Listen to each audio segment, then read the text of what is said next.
Are we talking about skipping the sale? Oh, I was just saying that I have about 13 hours if I want to get anything. Oh, yeah. I think just skip it. Just come back to it in a month.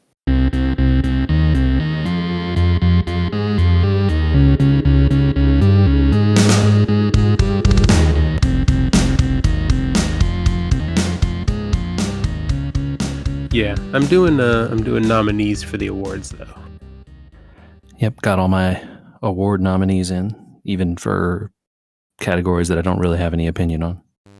I liked the change they made this year on episode 428 of We Were Gamers, a podcast where we're going to figure out what we want to talk about as we go, where you could vote for the same thing multiple times. That is a very nice change. That has bothered me in the past. Yeah, especially for some stuff where it's like, this is the game, like clearly a labor of love and best multiplayer game or something like that, right? Well, in particular this year, Balatro for me should win best on deck, and also other categories like labor of love or Innovative gameplay. Yeah, exact. That was the exact one that I was trying to think of the name of while I stalled with another category. It was the one that I just voted for it in fact. Mm-hmm. Absolutely. Yeah. So I mean, there's a good argument Balatro should be game of the year. And you think if you are honest with yourself and look at hours played, there's a chance you got Balatro on top by a significant margin. For this year, I wonder, can I organize by playtime for this year only? Well, since Balatro came out this year, yes, you can. But well, no, I want to know if I can see because like if I go to all games in my Steam, I don't think Steam has that for you. There might be ways to do it. There might be a filter. Parties. Yeah. Well, let's put it this way: playtime, all time playtime. It's already in 5th place. Well, there you go. So it's definitely on top this year because you haven't played anything more than it this year. I mean, I can go to the list, but other than maybe multiplayer shooter type stuff, I think it's going to be tops. Mm-hmm. Yep. Well, game of the year is soon to be happening, right? Yeah. Do you guys do you guys even follow the Game Awards? I feel like that's like too industry baseball for this podcast. I follow the results after the fact, but about it. I think the problem that I have with following the Game Awards is it tries to play both worlds. It tries to play like the popular streamer, popular news world, and it also tries to play like the indie world, the industry indie stage, and also inside baseball with like all the bigwigs. It's trying to be everything for everyone, and to me, it's kind of like it's nothing for nobody. It's kind of like nothing for me anyway. I don't know that it's nothing for nobody. I think there's a lot of people that, especially indie developers that get recognized, get their game. And, Balatro is going to get more sales out of being in the Game of the Year discussion. There's no way that they won't. But for me, it's like, well, I've already heard of all these games that are being listed, and there's really nothing that anyone's going to tell me about any of them by listening to this. So either tell me that it's like, this is the Game Awards voted by the media. This is the Game Awards voted by fans. This is the Game Awards voted by industry. I kind of feel like those are the 3 different categories, and this one doesn't serve any of those. But I think the Game Awards, all the selections are done by like, a shadowy cabal of various media and industry people. So you are kind of like, it is that. It's not popular vote that determines who gets those things. Absolutely not. Yeah. No. Yeah. They have shadowy separate cabal, awards for where they let people vote on it, right? Yeah. But like, I'm with you. Why don't they just come out and list like, here are the people that voted, right? Yeah. I'm trying to like, you've got like the Oscars on the movie side, right? Like, is this comparative to the Oscars? I mean, it thinks it is, but I think that the issue with it, and I mean, you kind of hit it on the head before, is that because that show is so beholden to the marketing side of it, right? Like they can't come out and be like, actually, you know what game was terrible? this giant AAA release that came out that everyone hated. Like, they can't say that. Whereas the Oscars can definitely be like, yeah, you know, the most popular movie this year, it doesn't get any awards because it sucked. Like, they can them, the Oscars will do that, you know, and they will absolutely not do that with this. No, they won't. So what I'm hearing is that video games need their own equivalent of the Razzies. Does anyone need the Razzies anymore? I feel like the Razzies were popular in the 90s, and that was kind of the end of the Razzies. And then, you know, they gave a Razzie to Keanu, and he was like, this is the greatest thing ever. And then kind of killed the vibe, you know, of people being upset. And Yeah. I don't know, no shade on the Razzies, I guess, but I just feel like it's past its prime. It was a time and a place kind of thing, for sure. Yeah. Speaking of past their prime, did you see the large news out of Ubisoft today? Oh, no. Yeah. Well, I bet you can guess what it is heading into the holidays. More layoffs. They are a coming. I mean, it's the video game industry in the year 2024 and also 2023 and also. So I feel like it just has to be, right? Ubisoft San Francisco will be no more as of June 2025. Wow, they gave him 6 months notice. Well, they've already started laying people off. They said most layoffs will complete by February, and the game X Defiant that studio developed will shut down June 2025, and then that studio will be no more. Got it. So the layoffs are starting and continuing until the point where everyone is gone. Yeah, everyone but the one guy manning the server, and then then they kick him out and turn off the lights. Yeah, last one out the door shuts off the power. Yeah, I'm trying to find in the U.S. How many employees they have, but it's not quick. They're a pretty worldwide company, so while I'm sure like this is a non-trivial amount of people, game studios usually employ between 50 and hundreds of people. Mm-hmm. I'm sure that this is not like a massive reduction in the Ubisoft global workforce. 143 people. Boom. See you later. Thanks for developing X Defiant. We did nothing to advertise or support the game. Player registrations suck. Sorry about that. Too bad that you made all those cool games like what was it, like that South Park game, the Fractured Butthole.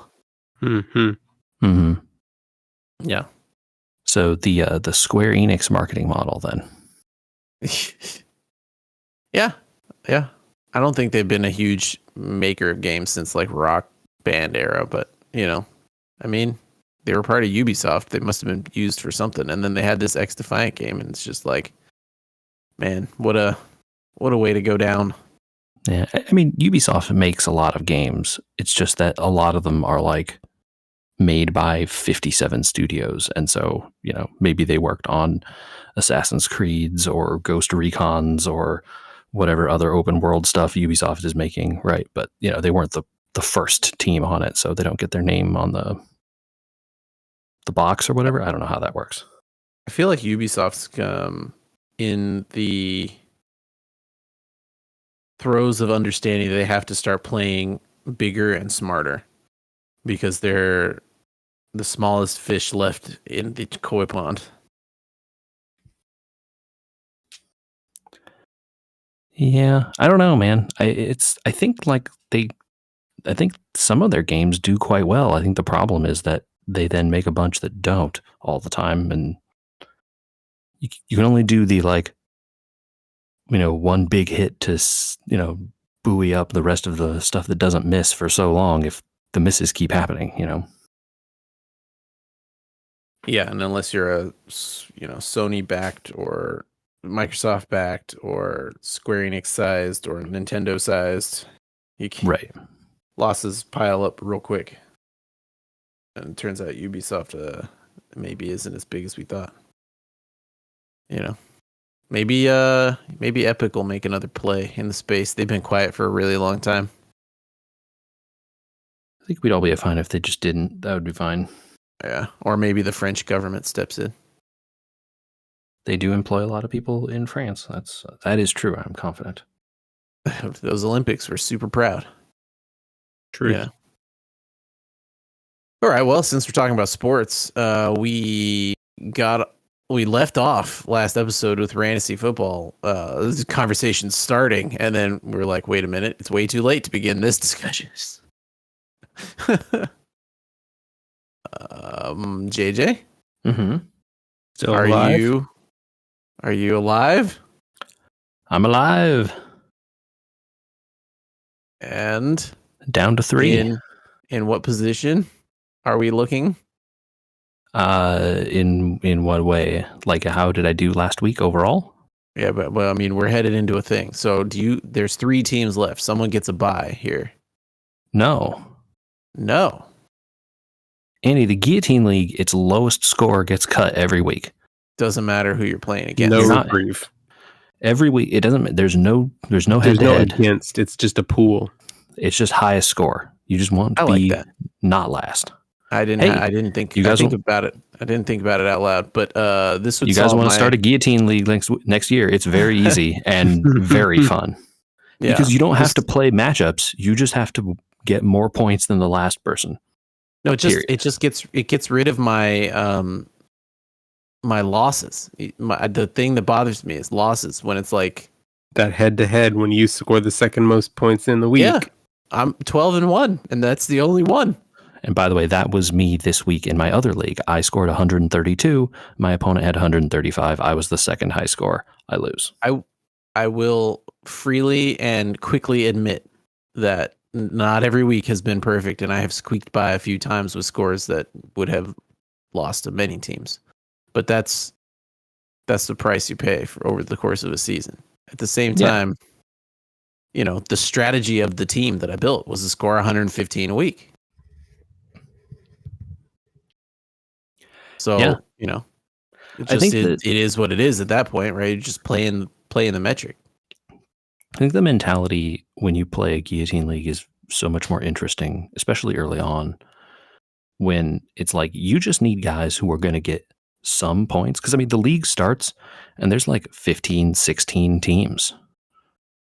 Right? You got to feel bad for the guy that goes out, that drafted CMC and went out the first week and lost, right? You know? Yeah. For sure, yeah. Like that feels like the only downside of the guillotine strategy. So, I mean, some of it gets, what do you call it? Negated by the fact that the league I was in, we did an auction draft instead of a snake, which then, you know, you can have some more liberty with the people you get that way. I love the auction draft idea too.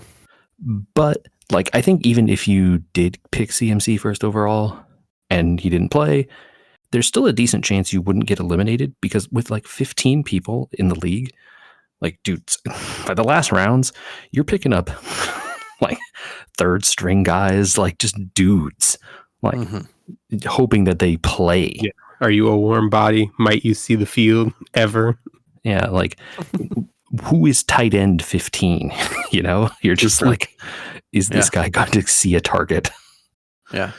And then at that point, it just becomes all about like floor plays. So like actually guys that are like super high in like the regular draft are not necessarily very good early on in a guillotine league, because like you're not worried about upside. You're worried about downside, right? You really want guys who are just going to like 10 points, you know, like, so this is a stat that I've looked at almost every year, which is consistency ranking, right? How many times do they hit on or near their projection? And if you're in PPR, do they get targets? You don't care about, do they score touchdowns every week? Do they have huge volume? No, you don't need that. I want 6 to 10 targets a game, and I want consistent on the field work in terms of snaps played. Points almost don't matter as much as that ranking. Yeah.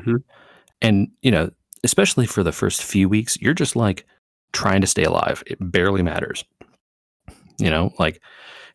And of course, because some team gets cut, they probably got one or two really good guys. And if you are willing to pay through the nose with your, free agent budget, you could now all of a sudden have 2 first-round picks on your team and then cruise for a month or whatever, right? Mm-hmm. Because, again, the goal is as long as you're not last, you're fine. So, if you get 80 points, but the guy in last got 75, fine, right? Yeah. Doesn't matter. Whereas next week. Normal leagues like Michael and I are playing in this year, it's more like Ricky Bobby. You got to be first or you're last. If you ain't first. Yeah. Which really bites you in the waiver order. Like this week, you're talking about your free agents and all that. I'm still, 12 out of 12 on the waiver claim, and Isaac Guarendo's going to be in for everybody.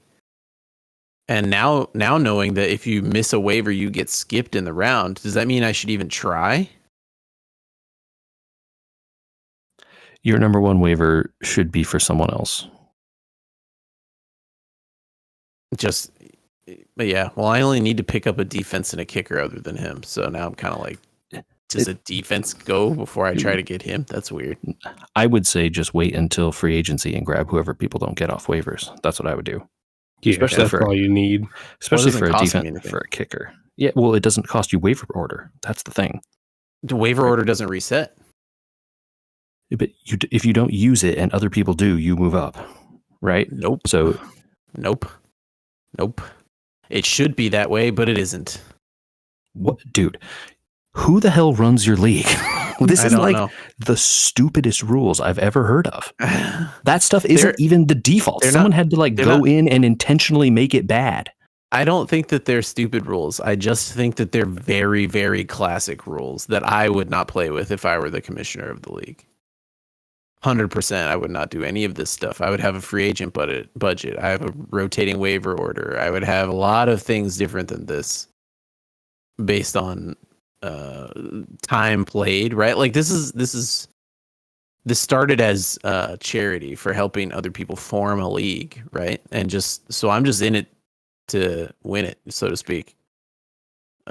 Whatever version they wanted to play. But some of this stuff is sometimes like, okay, if this is the way that it is, what is the gamesmanship of figuring out how to play with these rules now that, these really outdated rules?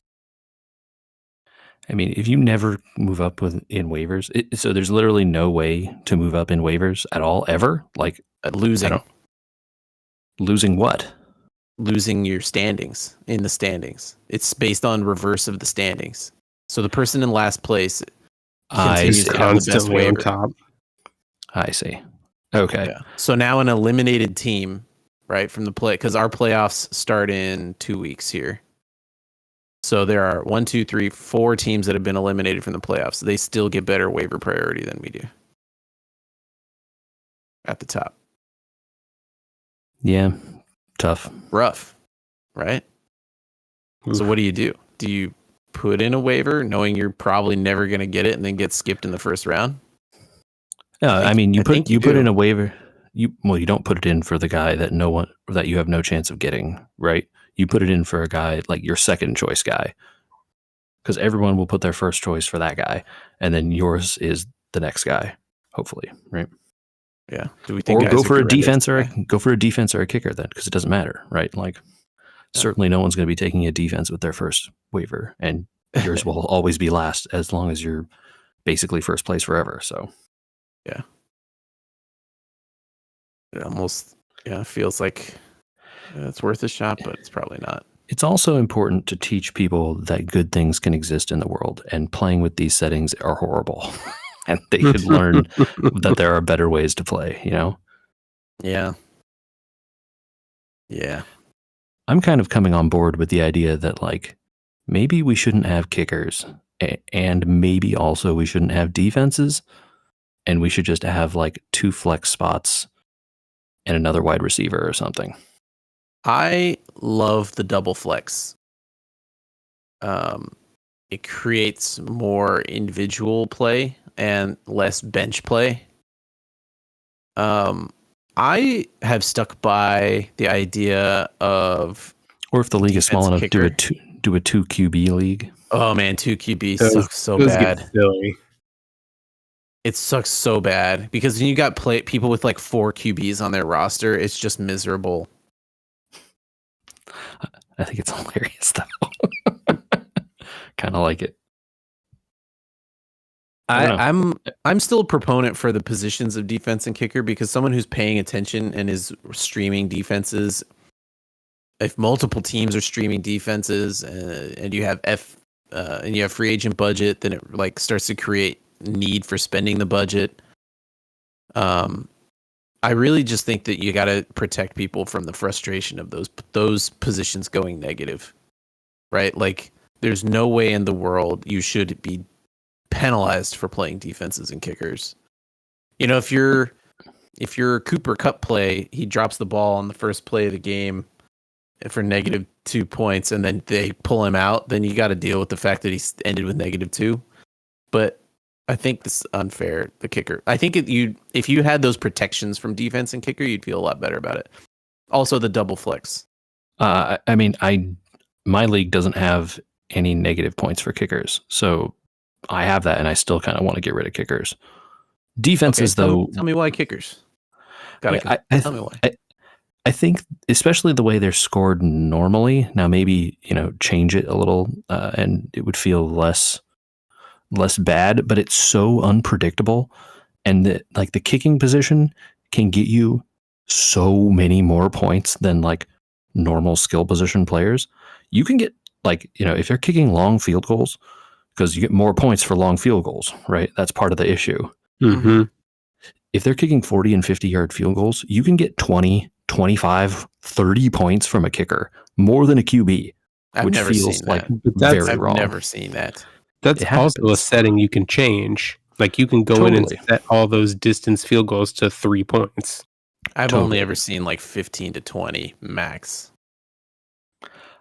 I have had multiple weeks this year. My kicker scores 18 plus, and I've seen other people's kickers scoring 20 plus. The beginning of this year with kickers was wild. There have been a lot, and maybe if you're not thinking about it, but there have been a lot of long distance field goals this year. A lot. And maybe it comes back next year. It's different, like NFL, who knows, right? But I think it feels fundamentally wrong when your kicker is scoring more points than your quarterback. That just feels wrong. But I don't know. Quarterbacks are all over the place, man. I mean, on average, if you get 18 points on average from your quarterback, you're feeling pretty good about that. Your kicker is getting 18 points a week sometimes. Yeah. I mean, once you find a couple good kickers, or a lot of people are moving to get them off the wire and stuff. So that's another thing where I feel like paying attention is part of winning at fantasy football is paying attention. Totally. And I've gotten the paying attention down to just basically right after the podcast every week. I go in and do my things, and that's as much as I pay attention, really. But you can also be screwed by those big scoring kickers, right? Like, I had Austin Siebert with Washington most of the season, and he was like a 12-point player every single week. And now that they've got Zane Gonzalez in there because Siebert went to injured reserve, I'm getting 4 points a week. And there's nothing I can do about it because all the good kickers are gone now. So my team on average was scoring 130 most of the season. And now I'm kind of down in the 110s every game. And it's because players are starting to get hurt. Baker's team fell apart around him. So it's like an attrition thing. Kickers are kind of like a balancing a little bit. I think that's equally true of the position players, right? And if you just took the kickers out and had another wide receiver, you would feel equally about that and paying attention in which wide receivers are hurt and which ones aren't. And it's the same thing, right? But so much less swingy. Go 3 wide. Maybe. I think that depends somewhat on how big your league is, right? You could wind up so far down the ladder that you wind up having the same problem. It's just a position player and not a kicker. Of course, right? Like, I wouldn't suggest adding a second flex and a third wide receiver to a 14-person league, right? Unless you're just like looking to scrape the bottom of the barrel. But, I just think that if you eliminate the kicker position, you're eliminating a large source of randomness across, the thing. And you have more room for whatever counts as skilled fantasy play because you're paying more attention to the players that you're watching on the TV mostly instead of the kickers, right? Okay. And the argument for defenses runs the same way. I just think that the defensive scoring is even worse than the kicker one, right? Because if you get a pick six, it's like your defense quadruples in points sometimes, right? Sure.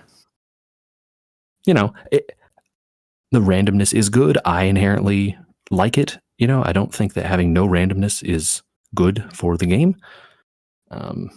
And Lord knows I started the Denver defense this week, so I was fine, right? Except in the league where I wasn't because I still lost by 3 points despite, but like if you were on the other side of losing to the Denver defense, you felt pretty bad about it, right? Right. So I don't know. That's the argument. I think like you can have the discussion with the league and be like, hey, here are things that I think, would you feel strongly about this or not? And see what people say.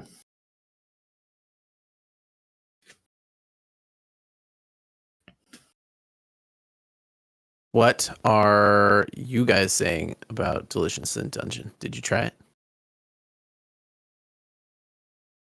Sadly not. No, I didn't get around to it. Sorry. It's okay. I'm taken with it, so I kept watching after last week's podcast. It does do the anime thing where 13 episodes in is like a mini season finale, and then you have a whole recap episode. And it felt really silly because I was binging it, and it was like, I don't need a recap. I just watched that. Yeah, that's the classic anime binge thing where you're like, recap episode. Yeah. Who are all these characters that are talking about the characters that I know about? Very funny. Netflix could rethink that trope. They have the power. It did get a second season ordered, so very, very exciting.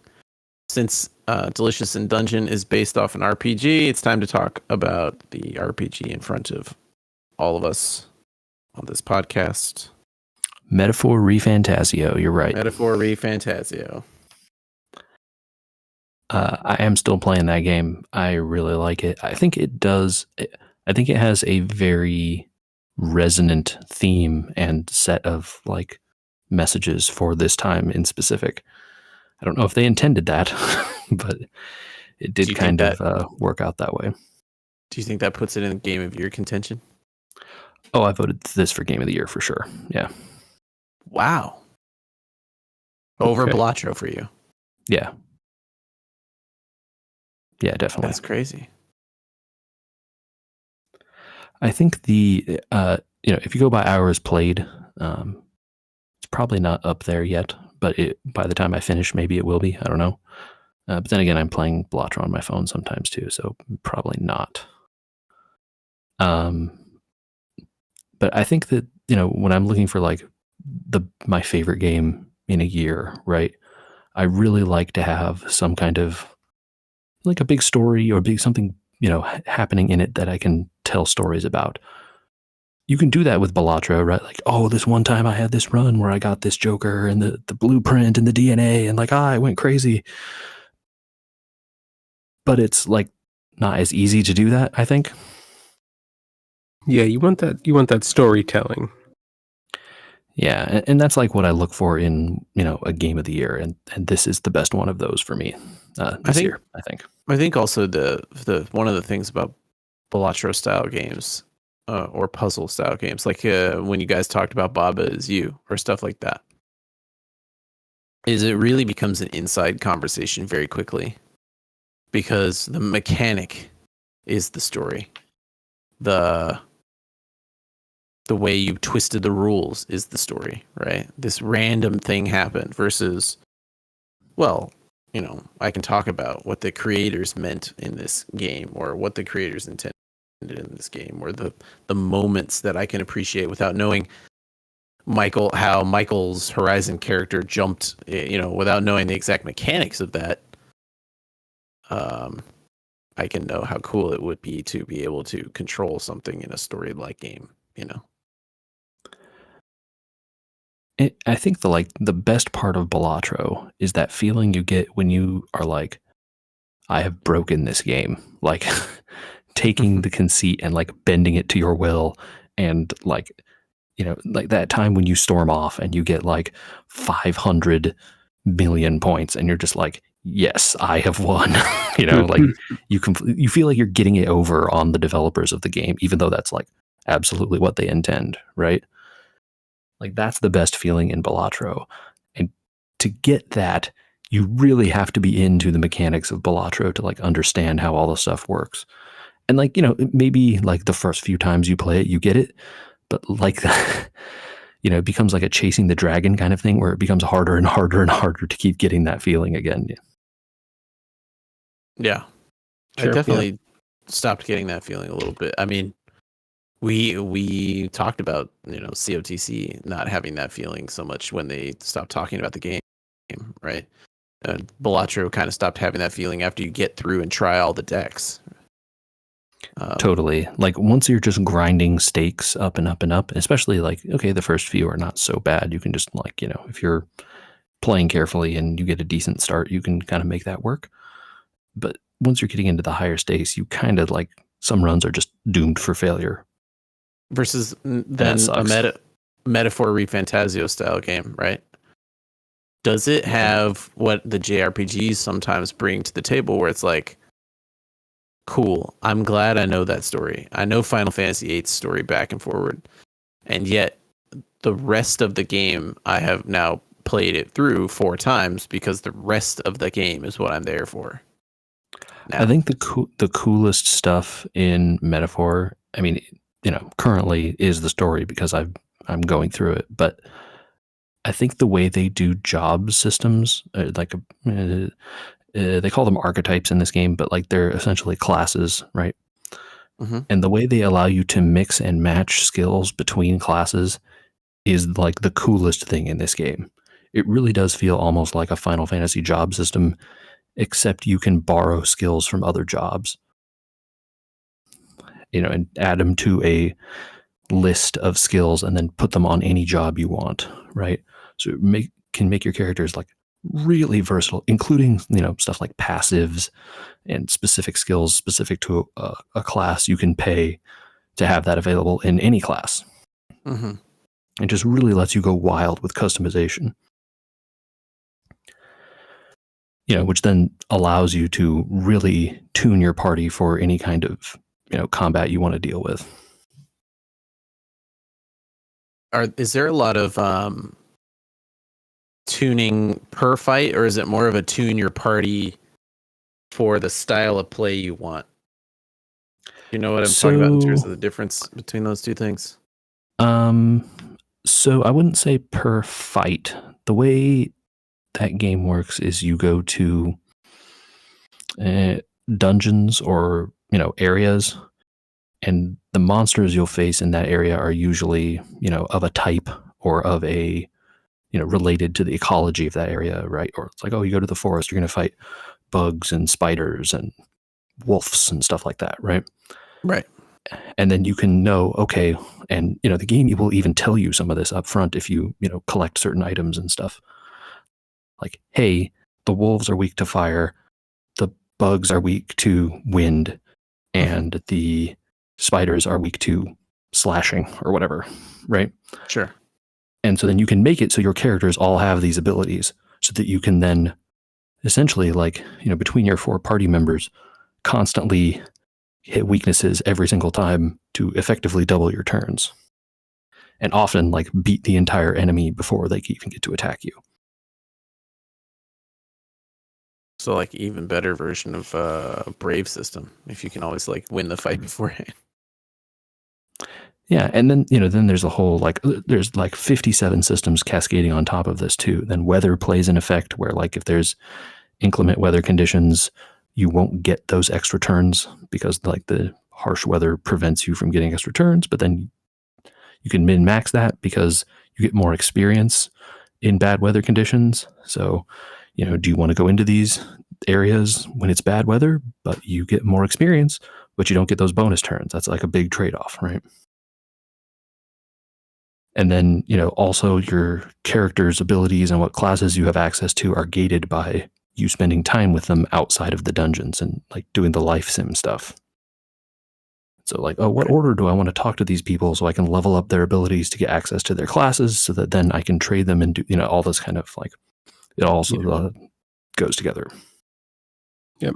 Hello, Xenoblade Affinity. Totally. Oh man, when's that next Xenoblade coming? That next old Xenoblade? Yeah, I don't know when they're going to do X, right? They said they were going to. That's a good question. Did it have a date on it? Don't know. Who could say? Who could say? Who can say? Well, should we keep the RPG train going? Sure. Echoes of Wisdom. I want to hear about what you didn't like, Andy. You've teased it 2 weeks now. I know. Not the same style RPG as JJ's talking about, but still an RPG, I think. Oh yeah, it totally is. Yeah.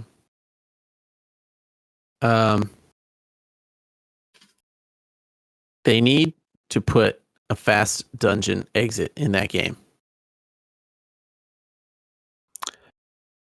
You're still in the desert dungeon then, I take it?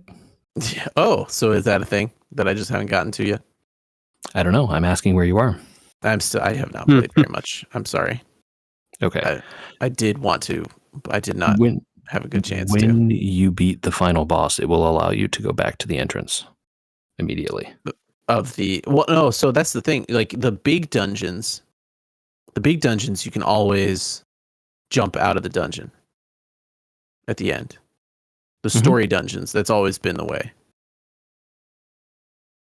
Even closing the little rifts, it will allow you to go to the exit after getting all the things, like little orbs or whatever. I guess, is dungeon the wrong word? You know, the little like side, like, oh, there's a cave here. Yeah. Yeah, caves are not dungeons, right? So if you go into a big cave, like, there's no way out. Like, yeah, this is what I'm talking about. This is this little 4-room cave needs. I want. What do they call it in like Final Fantasy games? The rope? Is it the rope? Oh yeah, like the dungeon escape rope. Totally. Dungeon escape rope. I want that. Like, why can't I buy dungeon escape ropes where it just takes me back to the main map so that I don't have to climb back out of these 4-room dungeons? They're not dungeons, but the cave, I guess, is the correct term. And Nintendo's monkey paw curls, and they give you that rope, but it doesn't work in these ones. Ooh, don't do that to me. Don't do that to me. I don't like that idea. I think, and I mean, I'm interested to hear more thoughts from you as you get farther into the game, but I think like you've played enough to hear that my number one complaint is the way you select the echoes. Oh, horrible. It is. I want infuriating. I want like a hotkey list where like, yes, allow me to select like 3 favorites or 5 favorites or something. Yeah, like here's all your favorites in something in one. Like, why does it have to be one single line? Michael, you have hundreds of these things probably by the end of the game. So many. They're just in a big long line, and the one you can organize them 2 ways: by like expense or if you used them recently. There's a couple other ways too, right? I think you can order them expense, recently, and then type. Type is not very useful, but it does let you select, like, it puts all the things that are the same thing together. So it's like, oh, here's a bed, here's a different bed, here's a third bed, and it's like now they're all right next to each other. So it feels like someone stole the idea from Breath of the Wild, but didn't think through the implications of it, where you're not limited by the size of your inventory, right? Because that single bar is how the weapons work in Breath of the Wild, but you can only carry so many. You're not scrolling through 100; you're scrolling through 12. There are a lot of Breath of the Wild improvements, I would say. It's like they took the SNES games and they're like, what if all the cool stuff from Breath of the Wild worked here? I think the number one thing, like, they could do that, or they could make it so every single thing you can't make. Like, you can't make an echo out of every single enemy, right? You can get like one bat, you can get one slime, you can get one pot, you can get one bed. Like, 100%. Limit the number of echoes, and then the bar becomes less annoying. But instead, they were like, everything. And so the bar is 10 million miles long, and it's super annoying. Yeah, or like, hey, every single war pig human goblin person doesn't need to be an echo. Only one of them, and it's the spear throwing dude. And then the Dark Nut is the guy you get that has a sword, and these sorts of things, right? Like I talked about it when I got the level 2 rolling dude, and it's like, okay, this one dies with one less hit. I don't really care because I'm just spamming it across the map anyway. Yeah, get excited for a lot more levels of monsters throughout the whole game. Yeah, it's that leveling of the monster thing is just silly. It doesn't make any sense. And it's like all it does is cost like a one more echo pip or whatever. And we triangle. and we're taking the game design and saying, okay, you're not limited to 3 echo pips. You get more echo pips. So everything's just inflating for no reason. And I don't understand that design. Why not just leave it alone? Yeah, I'm not a game designer. I don't know. I can guess, but I don't know either. I don't want to tell you stuff you're not going to find for 30 more hours. So I'll let you play. But it is a like that echo selection thing becomes super infuriating, especially because a bunch of them are needed for puzzle solving. Right? Can I like have puzzle ones like stuff that I can climb on and beds and trampolines and stuff over here, and then monsters over here? Like, it's really easy. It's so easy, right? Like it takes up the middle of the screen to have that row, right? So let's do multiple rows where you can go up and down between the rows. And it's like your favorites are on the top. You can select those in the menu. Next row down, monsters only row. Next row down, inanimate objects only row. And now we've got 3 different menus and they're all working together. It's not that hard. And I mean, they also have the pause menu that you can go in and select echoes in. And then that's a big grid, which is better, but like you have to actually pause. Or let me turn echoes off in there. Yeah, it's like never show me this one ever again, right? I don't need the other bed ever. I just want the cheap bed. Yeah, I mean, okay. So really echoes are definitely a problem. I've already seen that. I want a dungeon exit rope for the 4-room dungeons caves. Amiibo usage is limited to 3 taps per day. Of any one single one, or 3 total? Total. Okay. Dumb. Why have it at all? Yeah, I mean, I agree with you. I didn't use one amiibo and the game was better, so. Well, supposedly at some point, which currently I am not allowed, you get different suits. So like you get a suit that'll allow you to talk to all the cats in the game. Mm-hmm. There's a quest for that. Yeah, so like I'm kind of interested in that. But it's gate kept until later in the game. And they don't tell you that it's gate kept until later in the game. And then like the stuff you get from tapping amiibos is just so brutally inconsequential other than those things that like, why did we bother? You know? Why bother either direction? Let me tap him as many times as I want, or don't let me tap him at all. Yeah, you get quite a few outfits before the game is over besides the cat one. But yeah, it is. Yeah, I don't know. It's silly. I agree. Just seems silly. Like people paid for these things. I don't really care, but it seems silly to limit it. And my last big complaint, Echoes of Wisdom. Michael, Yes. You played Breath of the Wild, so tell me, when you get a quest in Breath of the Wild, and the quest says, go here and find the monster that is making the dust in the sky, and kill the monster that's making the dust in the sky, and then come back and tell me, Mm-hmm. where would you put the quest marker on the world map? Or, Breath of the Wild, Horizon, give me some examples from I mean, RPGs.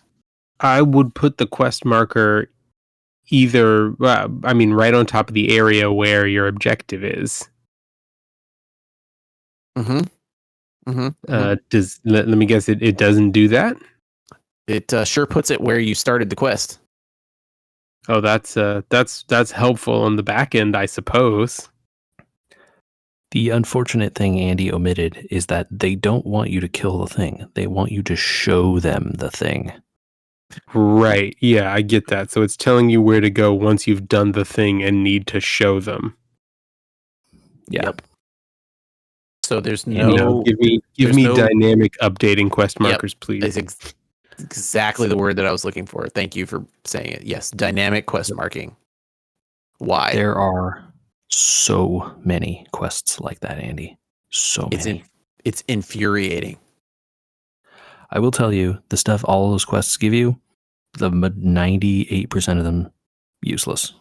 Oh, sure. I mean, the game it's an RPG. It's a Zelda RPG, man. You can mainline the quest and just finish the game. None of the stuff you get from doing the side quest is important, almost at all. Yeah, it's like, here's a piece of fruit for doing this. Like thanks. Yeah, I went into this store and I bought shoes. The shoes are somewhat important, maybe, but you can beat the game without buying the quicksand shoes. So, who cares? Yeah, I think. Do you not have access to that system yet? I don't know. I don't want to say stuff that you don't know about. The putting accessories on thing. Oh yeah, okay. You have accessories. Yeah, most of them so far have been pretty useless. Like, I could get more drops from monsters, but you can only have one accessory equipped at a time currently. So, do you want to fall into quicksand or get more drops from monsters? Maybe there's a way to change that. Yeah, I figured. Great game, still enjoying it, but definitely starting to see some I see you wanted to stay faithful, or you didn't quite get there with some of these ideas of hey, cool, quest markers on an SNES map, except they're not dynamic, and I have no idea where you want me to go because your description sucks. Yeah, I think I think you're, you kind of hit the issues I have with the game. So you've seen the problems. Okay. Yeah, most of them. I mean, yeah, I have can a tell couple most of others, these problems aren't going away. Right. No, those ones are the ones that are just going to keep repeating for the entire game, which is like the Echoes selection one becomes infuriating by the end. Yeah. Yeah. All right. Well, that's that. Michael, what have you been playing? What have I been playing? A little more COTC beyond just the login for the dailies, trying to get back into the swing of it. What are you trying to accomplish before your account gets migrated? I'm trying to finish as many of these EX3 adversary log fights as I can. I have not kept up with the quote unquote community surrounding the game. What is their general opinion of the current outcome of this situation, which has now settled in over a course of a week and a half? I think a lot of people are happy for it, especially the people who are still playing, as long as they are not living in Austria or the Netherlands. Wait, what? So you may not have heard about this. It was in the announcement that they would be migrating it to NetEase, except it won't be available for anyone whose location is the Netherlands or Austria. And because those countries don't allow NetEase? Yes, it has to do with their gambling and gacha laws. And U.S. is non-existent gambling laws. Well, I guess it pertains to NetEase in a way that it didn't pertain directly to Square Enix. Yeah, I think it's people assume it's related to their gambling laws, but no, like they haven't come out and issued a statement and said why. So it's very possible it's a confluence of things, or maybe because NetEase is a company off, in some specific jurisdiction and the laws apply differently there, and who knows? But like, absolutely, people in those two countries are getting completely hosed. Oh man. Yeah. And So- the question on all those people's minds is like, well, can I just like download the app through a VPN and then be okay? Because like the issue is that they can't get the app, right? It won't show up on the store in their region. Oh, interesting. Yes. And so I've seen some people commenting that that doing it that way is fine for regular gameplay, but makes a headache of doing updates. Because you would have to connect to the VPN every time you want to do the update, which would be pretty annoying. Well, I mean, it's not that annoying if you're running it like a lot of people are through their PC, right? Like VPNing from your phone sucks, but like running a VPN on your PC doesn't take more than a few clicks. And a lot of people that play COTC that aren't on this podcast run it on emulation on their desktop. Yeah, and that's another thing that people are excited about is that NetEase is apparently much more emulator friendly than Square Enix. I mean, heck, man, just make a desktop app, right? I mean, yeah, I mean, there are a lot of mobile gacha games that put out versions on Steam and stuff for this exact reason, right? Yeah. I mean, sort of I know- Convalaria, the new one, comes to mind. well, I know that they don't like the idea of people being able to automate stuff, right? Which is why they try to keep it locked down as much as they can, so that you have to do so much. But at the same time, I mean, At the end of the day, are you going to pay them stuff or not, right? Like, whatever. yeah. But Michael, I did see some information that, again, all speculation, but people were talking about the EX fights, and they thought that the SEA region has a similar structure for the EX fights as we do, like in terms of rewards. I think that the SEA region actually has the JP structure, which is instead of getting 30 rubies as a prize for the EX3 level, you get a title. And the titles are essentially flair with a minuscule stat boost to your damage cap.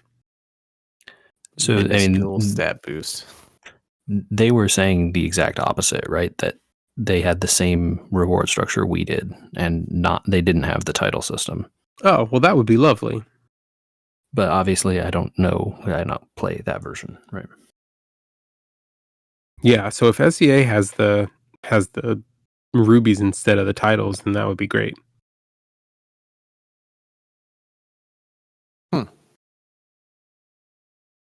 I think I'm gonna make a list of like a few things that I want to do before the migration happens this upcoming month.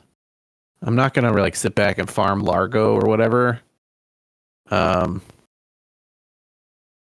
But even the like daily login stuff, the extra rubies was not enough to get me to like start logging in again. So I think beat the stories on the list. Are we able to do that Arena Dragon level 10 yet? Oh, Yeah. have been for a while. Yeah. People are beating it in 3 turns. Or 3 turns 2 at level 10? sometimes. Yeah. Yes. 2 and 3 Okay. turns. Because that was on my list a long time ago of like things I wanted to try to do. So maybe I'll pick up those as 2 things to try and see if that gets my COTC juices flowing again.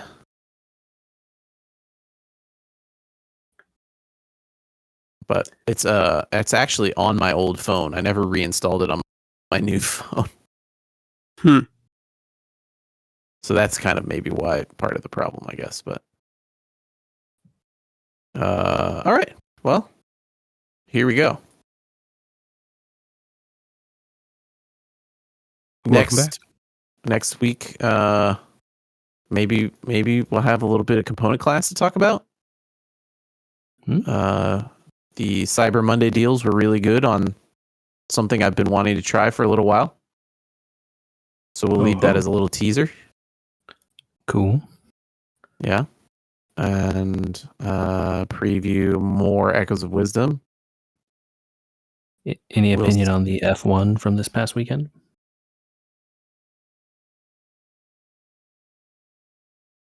I didn't have time. Okay. I'm sorry. It's the last race this coming weekend? Is it this coming weekend? I don't know when it is, but yes, weekend. the next race is the final one. So we should do like a season wrap up, and we'll talk about this race and the next race at the same time. Sure. I think the biggest news is Sergio Perez is leaving Red Bull after he got a new sponsor, and everyone said he's not leaving. Yeah, ESPN published a report that said their sources say he's out. The thing that I heard was that people were saying Red Bull was hoping he would realize he's old and just retire. Oh. And I think that's I think they're wishing a lot there. Because if he retires, that's voluntary on his part, and then they don't have to pay him like a contract break fee or whatever. Well, yeah. So next year he just sits around and collects a paycheck, I think. Yeah, or they just like say, all right, you're out. Here's your contract break fee. Goodbye. Right? Like if I'm him, like I have the contract. Give me the money. Right? Like I don't care if I suck at this. Yeah. So is it going to be Colapinto? Obviously, no one knows. Yeah. I think the money at this point is on Lawson. But I think, you could. I think the odds aren't good, and so you would probably be able to bet on kind of anyone that you feel is up and coming. That's really too bad. I mean, Checo looked like the first year he was there, he was gonna really like step into the role of being able to play the interference driver. Yeah, I mean there were times where we talked about him as like the Mexican Minister of Defense and stuff, That's been several years now, so. Yeah, it's just rough when you're losing the constructors also, right? Like they don't like that. They like the 1-2. Like, and I think that's why this forced their hand, right? It's like, oh, he had a down year last year. Okay, like he gets his form back this year, everything's fine. But he just hasn't. He's just languished. Yeah.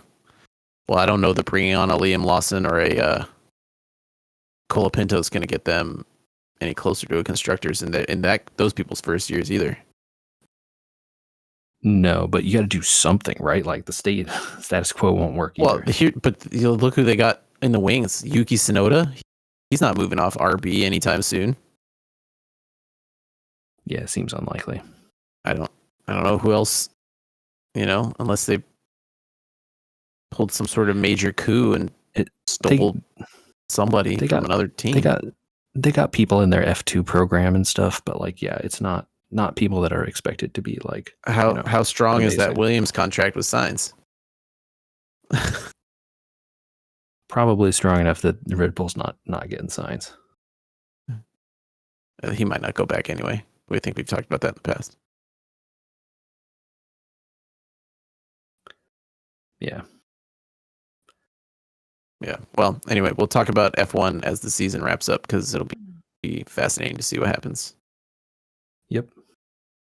Like I said, and the constructors is not decided yet, so it is still open. Yep. Yeah, but some of the placements and results last week are very interesting. So I'll watch that recap before then, and we'll go from there. All right.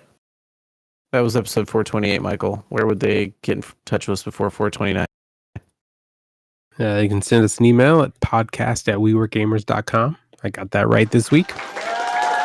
They can also go check out our YouTube, youtube.com/@wewergamers. I'm going to institute a clapping noise in the outro there for you.